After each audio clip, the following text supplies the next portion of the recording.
جی بالکل، اس وقت میں مٹا بازار میں موجود ہوں. جو یہاں پر کتے ہیں وہ کافی تعداد میں جو ہے وہ بڑھ گئی ہے.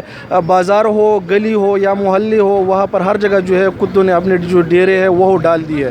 جبکہ اسپتالوں میں جو یہاں کی حفاظتی ویکسین ہے وہ بھی نایاب ہو گئی ہے اور یہاں پر ہے بھی نہیں، جس سے عوام کو شدید مشکلات کا سامنا ہے. ہمارے ساتھ یہاں پر مقامی شہری ہے وہ موجود ہیں، ان سے بات کرتے ہیں کہ ان حوالے سے وہ کیا کہتے ہیں. جی السلام علیکم. السلام علیکم. جی کیا کہیں گے اس حوالے سے؟ جی میں تو جگہ جگہ کھیتوں میں، روڈوں میں، راستوں میں دیکھتا ہوں تو ہر جگہ کتے ہیں. ٹھیک ہے، تو ان کے لیے ویکسین نہیں ہے اسپتال میں، نہ ٹی ایم اے والا، یہ ٹی ایم اے والا کی ذمہ داری ہے نا ان کے لیے دوائی ہے کہ وہ گوشت میں ملا کر جگہ جگہ کتوں کو دے دے کہ کتے ختم ہو جائے. اگر نہیں ہو جائے تو غریب کے لیے تو پیسے ہے، ویکسین ملتا ہے لیکن مالدار کے لیے، لیکن غریب کہاں سے لے لے؟ اسپتالوں میں بالکل ویکسین نہیں ہے. ہر ایک کہتے ہیں کہ اسپتال اتنا بڑھا دیا، اتنا دوائی دی، لیکن اسپتال میں سیرنج تک بھی نہیں ہے.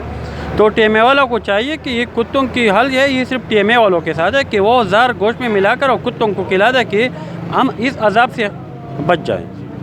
جی بالکل، آپ نے یہاں کے جو مقامی شہر ہیں ان کے باتیں آپ نے سنی. ان کا کہنا تھا کہ یہ ٹی ایم اے اور دیگر انتظامیہ کی جو ہے وہ ان حوالے سے اقدامات اٹھائے اور ان کی ذمہ داری ہے کہ ان جو باولی کتے ہیں ان کی روک تھام کے لیے یہاں پر مختلف قسم کی جو ان کے ساتھ دوائیاں ہوتی ہے اس کا استعمال کر کے جو شہری ہے ان سے جو یہاں کی جو کاٹنے کی جو وجہ سے ہے ان کو بچایا جائے.